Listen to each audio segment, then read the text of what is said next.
Buenas tardes, estamos acá desde la sede de Tacuarembó. Mi nombre es Rebeca Baptista, pertenezco a la Unidad de Comunicación y Transferencia de Tecnología, estoy con Martín Jaurena al lado, y también nos acompaña Fernando Latanzi desde Colonia.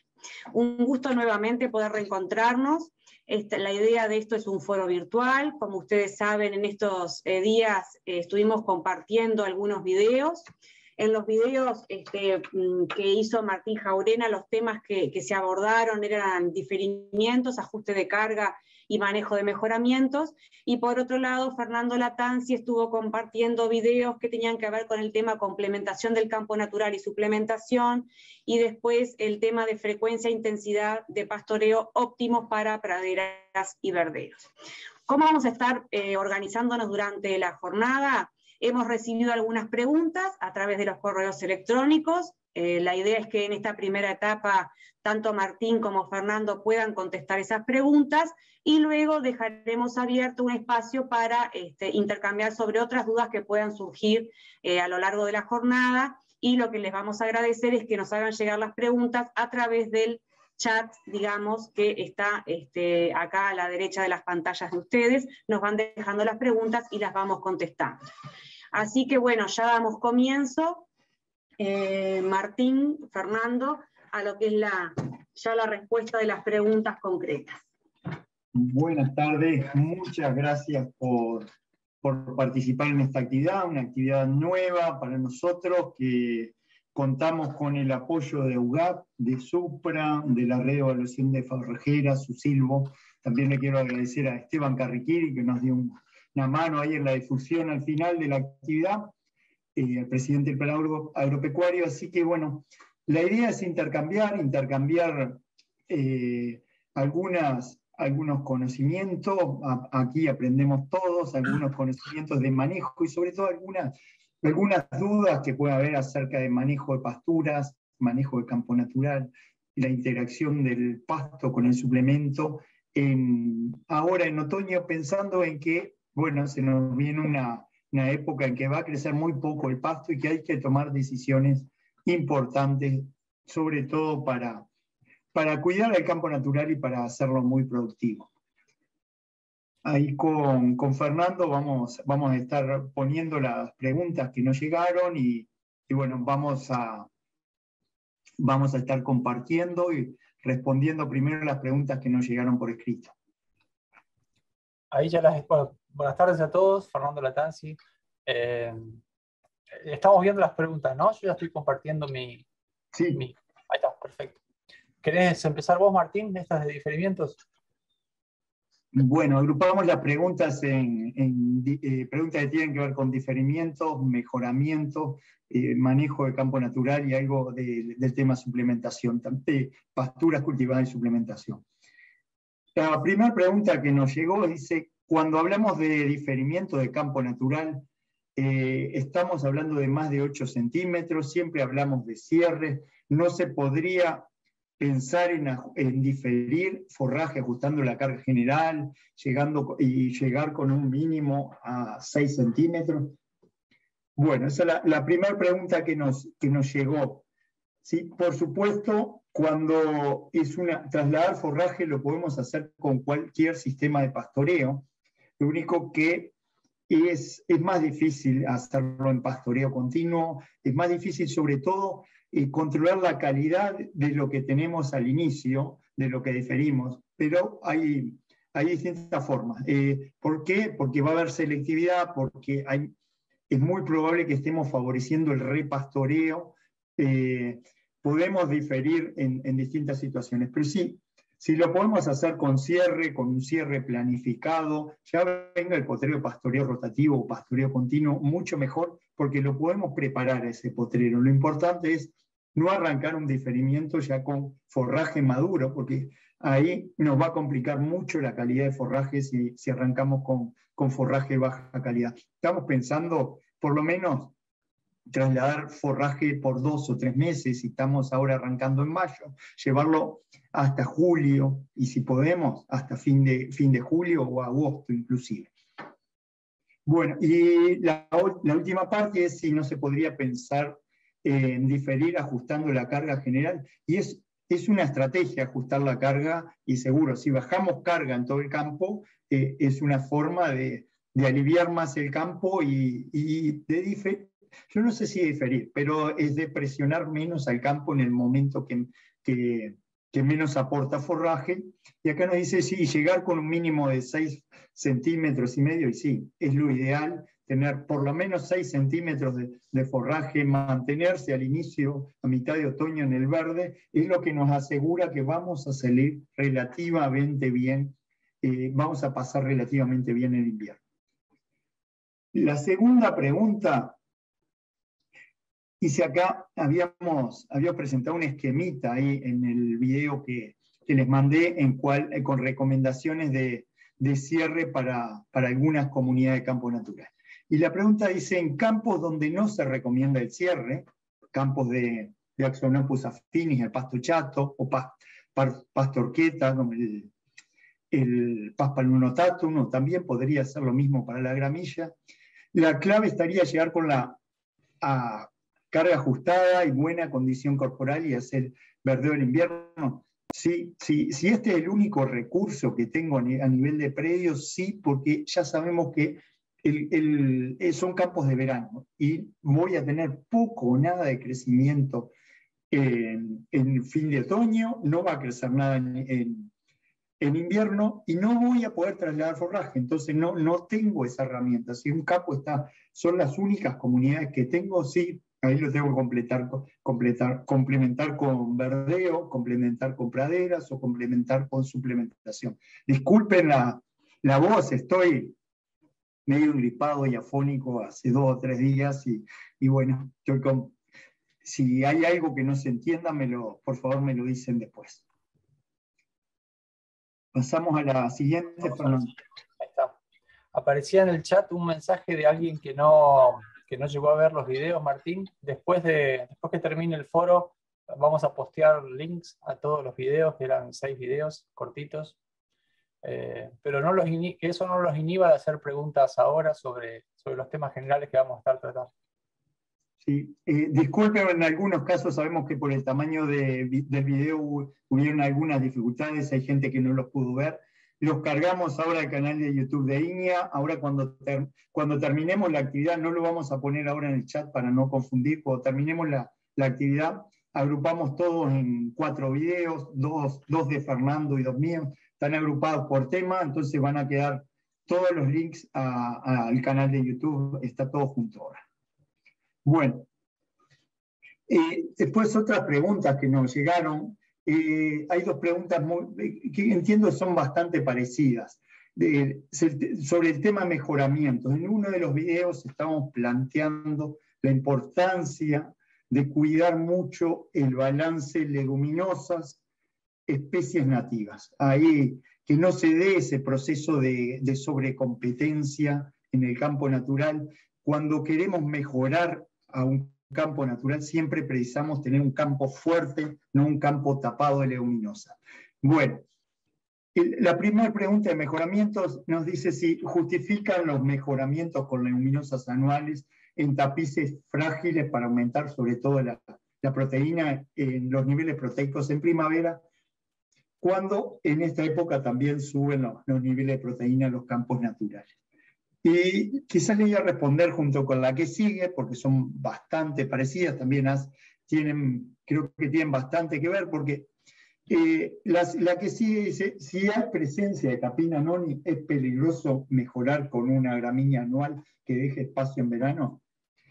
Sí, hay que tener mucho cuidado, y si hay Capina noni, yo no sería muy cauto hacer cualquier tipo de disturbio, y no solo sembrar una leguminosa, sino que la aplicación masiva de herbicidas puede ser el peor de los remedios para esta enfermedad, porque tenemos que volver fuerte al campo que le compita con el Capina noni, hacer un control localizado del Capina noni.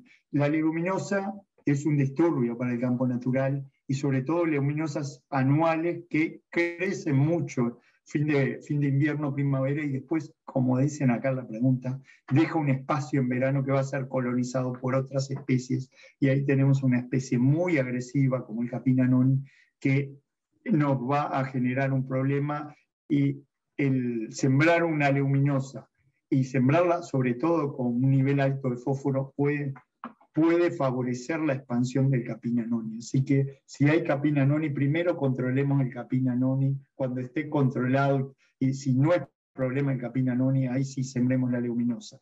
Y la otra pregunta decían, en tapices frágiles hay que tener muchísimo cuidado también, sobre todo si esos tapices frágiles hay gramilla. ¿Por qué? Porque esos espacios que ocupe la gramínea anual, si no está fuerte el campo en la leguminosa anual, si no está fuerte el campo natural, se va a morir en la primavera semilla, deja ese espacio, y si por eso recalcamos la importancia de cuidar el balance. El tener un buen balance es un buen campo para el verano. Si tenemos solo leguminosa, podemos mandar la foto, nos sacamos la foto en ese campo, decimos qué precioso este campo, qué lindo mejoramiento, pero en el verano no podemos no tener nada si hay una sequía, o podemos tener un campo invadido. Entonces hay que tener mucha precaución con esto.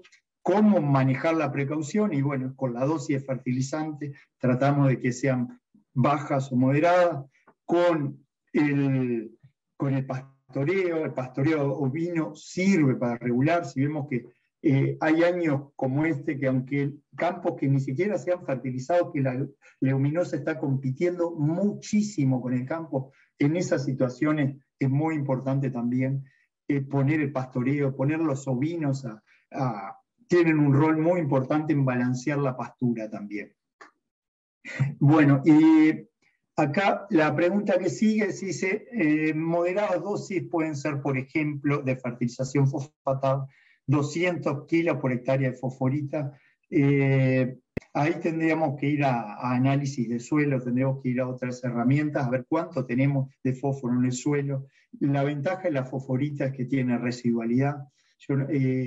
Si el nivel de fósforo en el suelo es muy bajo, quizás sea moderado, pero no tenemos por qué estar aplicando fertilizante todos los años. Entonces, la dosis también de fertilizante fosfatado tiene que ir acompañado, la decisión esa de dosis, de un análisis de fósforo, cuánto fósforo hay, sobre todo con el fósforo con ácido cítrico, con el método del ácido cítrico, cuántas partes por millón tenemos en el suelo, y cómo estuvo, y cómo estuvo la primavera pasada, cómo se villó, y cómo está ese mejoramiento de plántulas de leguminosas, si tenemos que tomar la decisión ahora. Si es un mejoramiento que ya lo tenemos con 20-30% de leguminosa, mejor dejarlo quietito. Si quieren 10-15% de leguminosa, la fertilización le va a hacer subir ahí a la leguminosa y la va a hacer más competitiva, y ahí va a mejorar el balance, porque también precisamos que la leguminosa esté y que aporte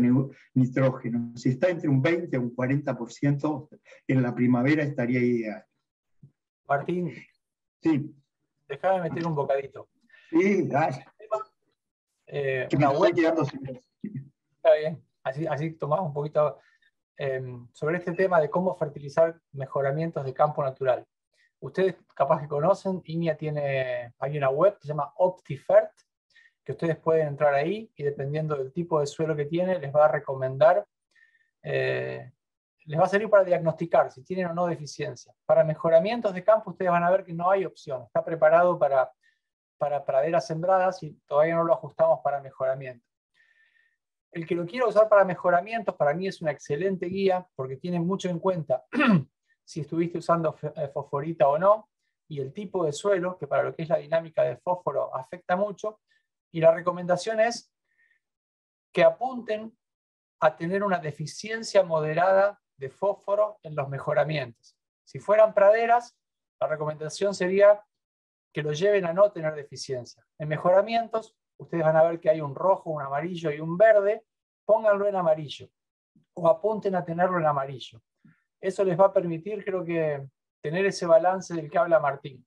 Quizás la leguminosa está no a full, pero permite al campo natural coexistir, que es lo que Martín estaba bien apuntando, es lo que uno quiere apuntar en el caso de los mejoramientos. Así que esa sería la sugerencia.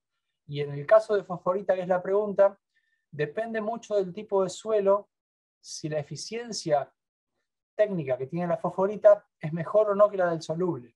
Y el sistema les va a sugerir, para el tipo de suelo donde están y el precio que ustedes logren el fósforo este año, cuál de los dos fuentes, soluble o fosforita, les va a dar más dinero. De manera que mi sugerencia es denle una mirada a ese sistema antes de decidir si fertilizar o no. Ahí tenemos una última pregunta del tema mejoramientos, y no nos quedó claro, decías, si eran 15 kilos o 1,5 kilos del otro rincón, ahí, si sería una opción recomendable para no arriesgar el avance de malezas. Agregar leguminosas en cobertura del campo natural es para complementarlo, es para tratar de mejorar una deficiencia que tiene el campo. Dos deficiencias principales. Por un lado, el nitrógeno que es la principal limitante que tiene el campo natural, y bueno, a través de la leguminosa le incorporamos nitrógeno vía fijación biológica. Entonces, ese sería el objetivo número 1, incluir nitrógeno, pero una tasa a la cual el campo natural lo pueda tomar y no tengamos un exceso también de nitrógeno en el sistema. Y lo otro es mejorar la calidad de forraje. Si fuera 1,5 kilos, sí, es una opción, pero siempre para complementar el campo natural y para fortalecerlo desde ese punto de vista, de que tenga nitrógeno, que tenga gramíneas más fuertes. Un mejoramiento es un campo fuerte, con gramíneas lindas, gramíneas verdes, gramíneas crecen fuerte. ¿Por qué? Porque tiene nitrógeno. Tiene nitrógeno que se lo da a esa leguminosa, que también hace su aporte a lo que es mejorar la proteína y la digestibilidad, pero no es un mejoramiento, un campo de leguminosas, un campo donde está todo tapado de leguminosas. No sé, ahí terminamos, Fernando, creo que terminamos ahí, ya las... Mejoramientos. Nos queda una, perdón. Nos queda la segunda parte de la pregunta de arriba. Si vale la pena solo fertilizar con fósforo el campo natural. No sé si querés responderla vos, Fernando. Sí, esa es re fácil. No lo fertilices solo con fósforo el campo natural. No tiene muy poquita respuesta. No, es súper probado que no. Un comentario más de lo que decía Martín de los mejoramientos antes de pasar a la próxima.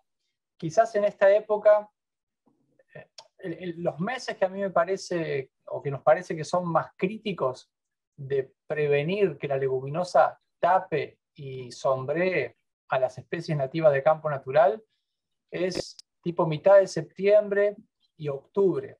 Es el periodo donde las nativas van a querer comenzar, son muy sensibles al sombreo, y lo peor que podemos hacerles es tenerlas abajo de un colchón de, en este caso, leguminosas. No solamente las sombrean y retrasan el inicio de la estación de crecimiento, le bajan mucho la tasa de macollaje. Octubre y noviembre es la época donde muchas de las nativas tienen su época de macollaje. Si eso está bajo sombreo, baja mucho la tasa de macollaje.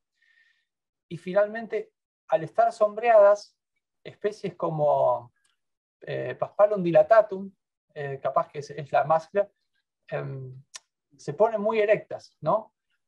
Y se exponen mucho más entonces a perder mucha área foliar con pastoreos intensos. Octubre es la época donde no queremos que la leguminosa tape, y es la época de mayor crecimiento, así que, como decía Martín, no tengan miedo de darle rosca y diente en esa época a los mejoramientos, de mantenerlos bajitos. Y el ovino, como decía Martín, bueno, es muy selectivo, entonces es una excelente herramienta para controlar mejoramientos cuando se nos escapa un poco el porcentaje de leguminosas. Bien, vamos a pasar a la otra, Martín, que vos también ahí tenés algunas. Ah, no, ya son las de intervalo de pastoreo. Bueno, la primera era para vos también, ¿no? Bueno, empiezo entonces y después la terminamos, Fernando.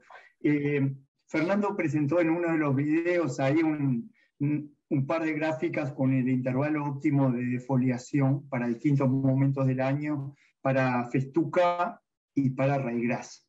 La pregunta que nos llegó acá es si podremos tener una gráfica con intervalo óptimo de defoliación para campo natural en cada región del país. Si hay algún consejo de cuándo entrar y cuánto remanente dejar de acuerdo a alguna especie de guía. Ahí, bueno, muy buena pregunta, nos encantaría. Estamos en camino a eso. Hay un trabajo muy lindo, una maestría que terminó esta semana pasada, un trabajo de maestría que está justamente estudiando la temperatura base en 2 especies nativas y en 2 especies cultivadas, el trabajo de Belén Artagabeitia, que es orientado por Martín Durante, un trabajo que lo desarrollamos acá en Tacuarembó, y vamos a tener información muy buena de cómo es el crecimiento de las especies nativas en relación a la temperatura. Lo que manda acá, si hay, el campo natural es un sistema cerrado de nutrientes porque prácticamente no entra nitrógeno, entra muy poquito fósforo al sistema, y lo que manda el crecimiento del pasto, si tenemos agua disponible, lo que manda es la temperatura. Entonces, el crecimiento es temperatura dependiente. La gran diferencia es que las de invierno tienen una temperatura base para crecer mucho más baja que las especies de verano. Ya tenemos criterios para algunas especies, por ejemplo, en canutillo, que hemos hecho, es una de las especies o las comunidades donde más hemos avanzado, es una comunidad donde domina una especie, es mucho más fácil de trabajar. En ese caso, en canutillo, hoy sabemos que en diciembre, si el criterio es cosechar forraje de calidad y cosechar forraje rápido, dejando remanentes altos, hablamos de 10, 15 centímetros por lo menos de remanente, ahí podemos volver en diciembre a los 30 días, que en marzo esos 30 días ya no son 30 días, ya son 35 días, y en septiembre son 50 días, porque ahí es lo que manda es la temperatura. Ese es un criterio, pero si el criterio es diferir forraje, en diciembre podemos diferir por 80 días sin tener prácticamente forraje muerto. Podemos tener un poquito de tallo, pero con grandes acumulaciones de hoja verde en esta especie. Si partimos prácticamente de una pasada de pastera y acumulamos, podemos tener muy buena acumulación de forraje en 80 días. En marzo capaz que ese mismo proceso nos lleva a 90 días, un poco lo que presentamos en el esquema, 2, 3 meses que podemos, y esa misma especie increíblemente produce muy poco en invierno. Es una especie que prácticamente tendríamos que hacerle el manejo contrario al que hacemos hoy en día en festuca. Podríamos cerrar los canutillares y pasarle llave a los campos con canutillo en invierno. Tenemos que acostumbrarnos, así como cuidamos la festuca y promovemos un alivio del pastoreo en diciembre, enero y febrero, podríamos hacer lo mismo. Esta es una de las especies que hemos avanzado más. No, tenemos información ya para trabajar en otras comunidades muy importantes, de pasto chato, pasto miel, Axonopus affini, Paspalum notatum, Paspalum dilatatum. Nos quedan darle un cierre a esa investigación, quizás le ponemos un año y medio más. Lo importante en todo esto es clasificar las comunidades, tener un mapa de comunidades. Cada comunidad es una herramienta. ¿Por qué? Porque tienen especies que tienen una fisiología, que tienen momentos de crecimiento distintos. Entonces, si clasificamos las comunidades por especies dominantes, nosotros podemos hacer que las especies jueguen a nuestro favor en el sistema de producción. Podemos hacer una escalera de pasto sin perder mucha calidad. Podemos hacer una escalera de pastoreo también.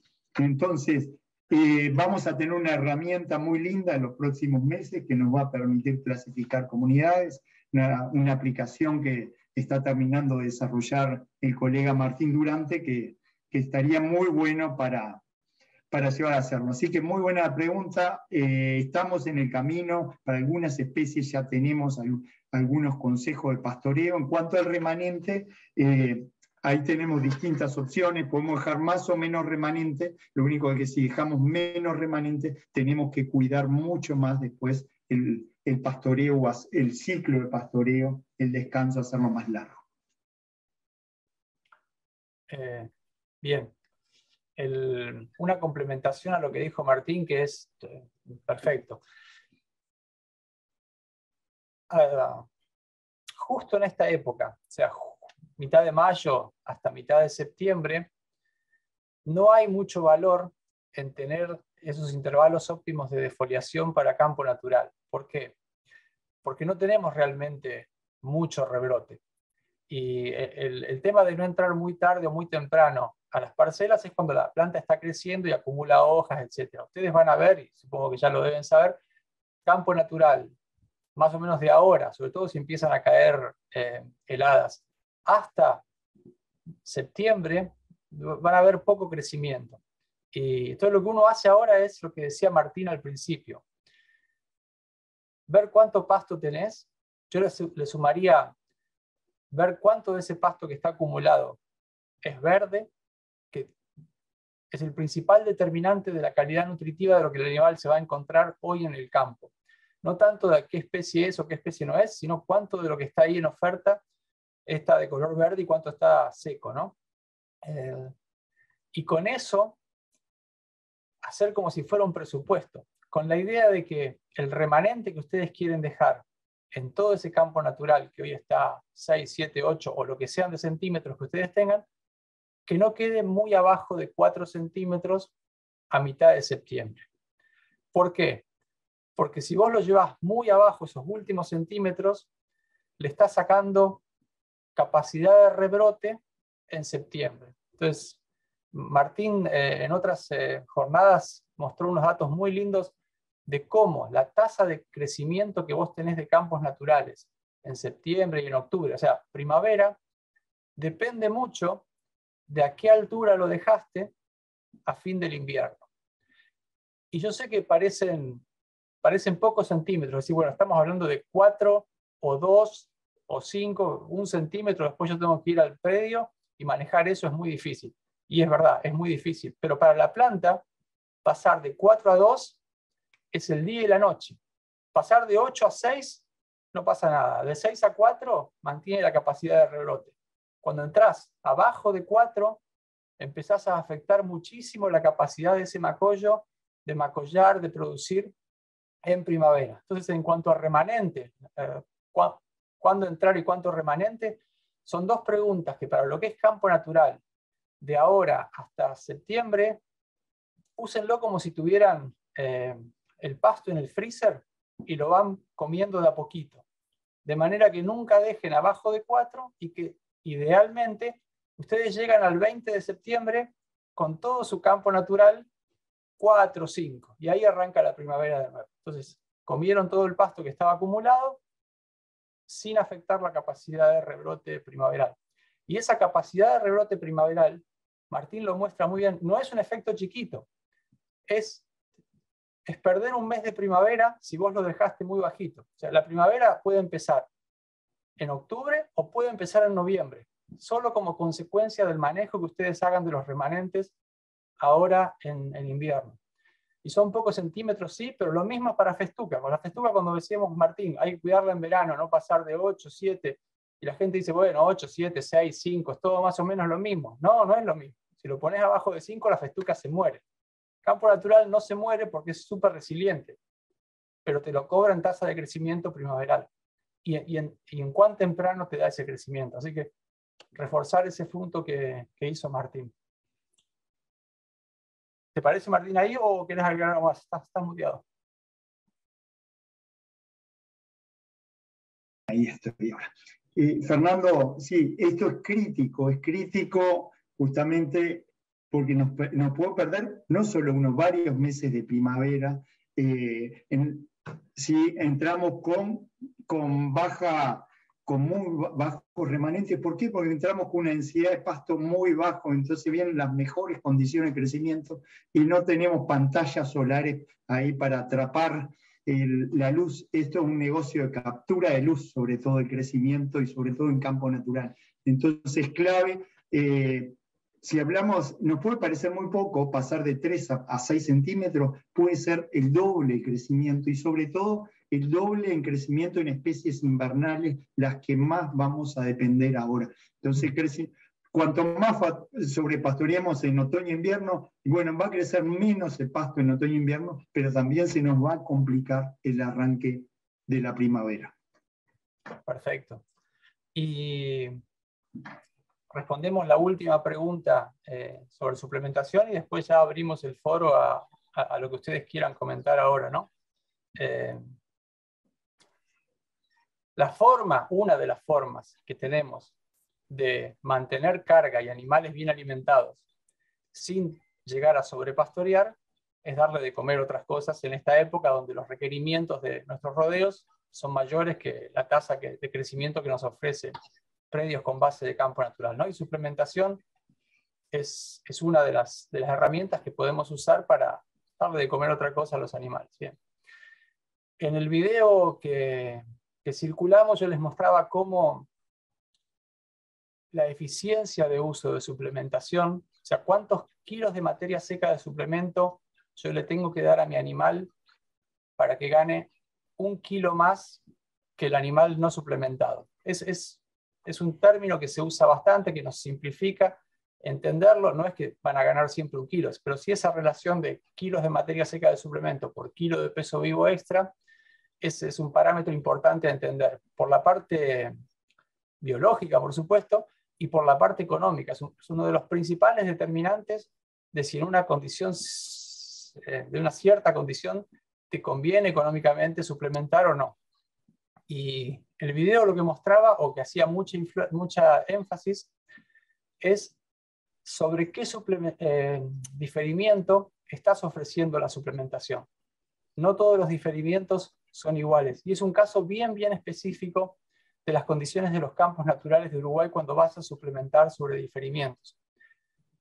La pregunta es, ¿cómo cambia la suplementación si tengo baja o alta disponibilidad de pasto? Y lo que vimos en este análisis de 25, 27 experimentos hechos en los últimos 30 años de todo Uruguay, un enorme trabajo que hizo Fiorella Casulli y un montón de coautores, es que para lo que es campo natural, disponibilidad de pasto no siempre te explica bien la respuesta que vas a tener al suplemento. Y más bien, qué cantidad de verde, qué proporción de verde tenés en ese pasto, fue un mejor indicador de cómo va a ser la respuesta a la suplementación.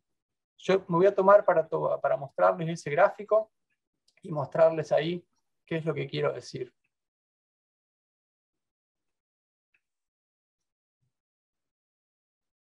Estas son, como les decía, es una serie de 27 experimentos. Cada experimento tenía varios tratamientos de suplementación y acá estamos mezclando muchísimos tipos de suplementos, con más, con menos proteínas, muchos suplementos.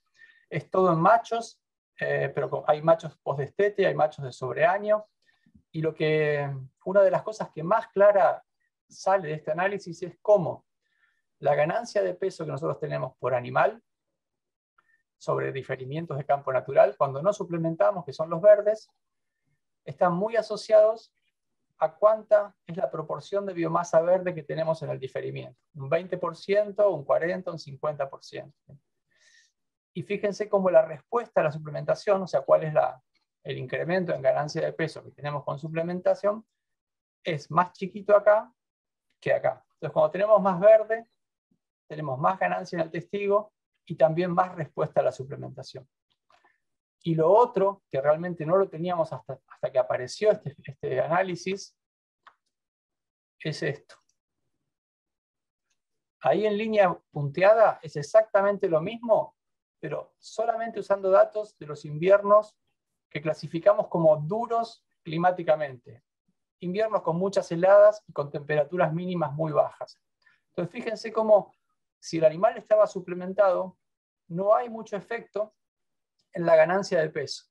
Pero si no estaba suplementado, vemos que la ganancia de peso no responde tanto no responde a la cantidad de verde, incluso si tenemos 40 o 50%.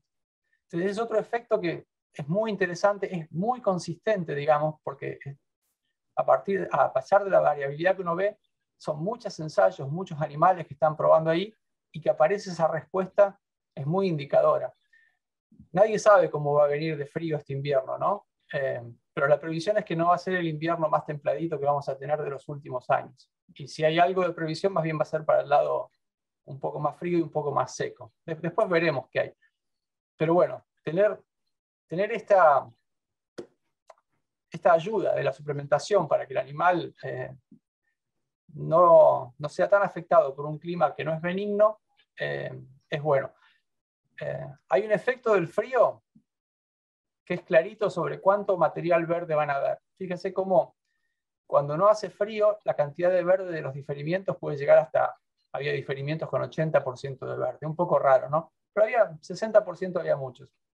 Ahora, cuando había años muy fríos, no teníamos ningún diferimiento por arriba del 50% de verde. Y eso es porque cuando todas estas especies subtropicales tienen inviernos muy fríos, pierden casi todo el forraje verde que tienen, ¿no? Se les complica mucho mantenerse verdes, sobre todo cuando hace frío. Pero la suplementación nos ayuda incluso a un mismo nivel de verde.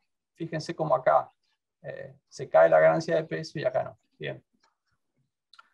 No vimos toda esta introducción para decirles que no vimos, si nosotros en el eje X poníamos asignación de forraje, cantidad de forraje total, asignación de forraje verde, no veíamos relaciones con la respuesta.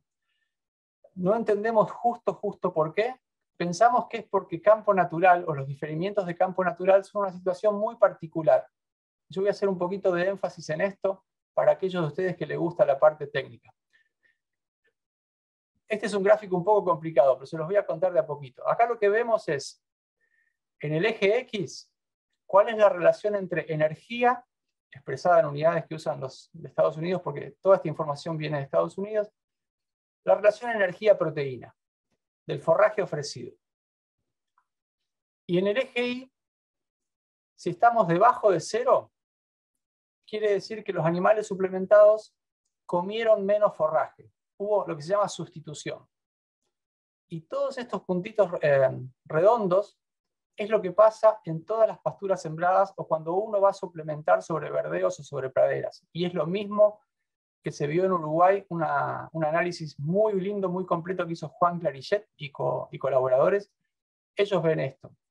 Y de ahí se desprende que la respuesta a la suplementación, la EUS, esa eficiencia de uso del suplemento, cuando estamos suplementando sobre pasturas sembradas o sobre verdeos, depende mucho de la disponibilidad de pasto. Si nosotros le damos suplementación sobre una pastura con mucho pasto, el animal lo que hace es sustituir. Deja de comer pasto, come el suplemento y eso nos baja la eficiencia. O sea, necesitamos muchos kilos de suplemento para subir 1 kilo de peso. Bien. Y en el eje acá, al final, cuando tenemos relaciones muy altas de energía por unidad de proteína, esos son forrajes, para lo que es Uruguay sería algo como paja estrelladora seca o paja mansa seca, Paspalum quadrifario. Cuando acumulan mucho forraje, eso se seca todo, ahí estamos en ese lugar.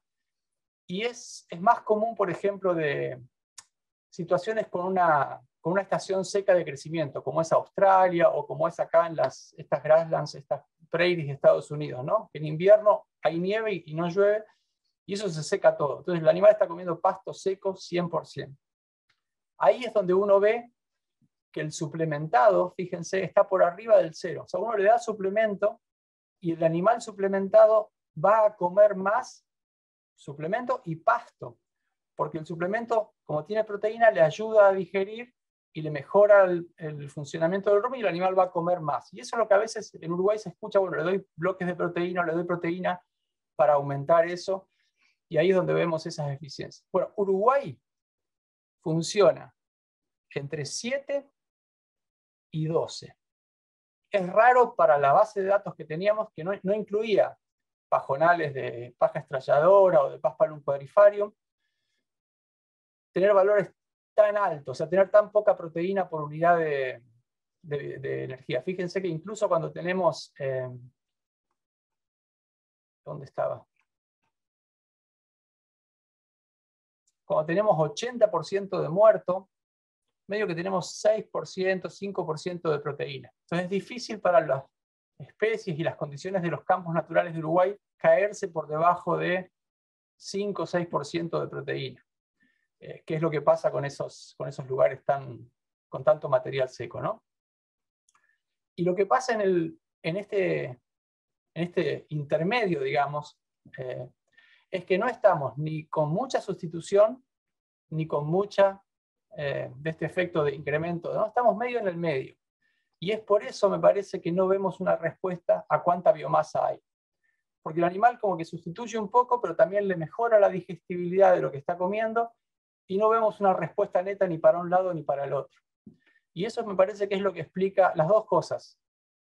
Que el porcentaje de verde explique mucho, que no haya tanto efecto claro de la disponibilidad de pasto sobre la respuesta a la suplementación, y el último, los valores de eficiencia de uso del suplemento que estamos teniendo. Fíjense que estos son todos cada uno de estos puntitos es un experimento, de manera que hay un montón de animales ahí medidos. Muchos datos entre 3 y 6. El 50% de los datos están en 5,6, 5,7. Son eficiencias muy buenas de uso de suplemento. Comparado con lo que ve Juan Clarillet en las pasturas sembradas, él está más bien cerca de 8, 9. Los datos de Juan están por acá arriba.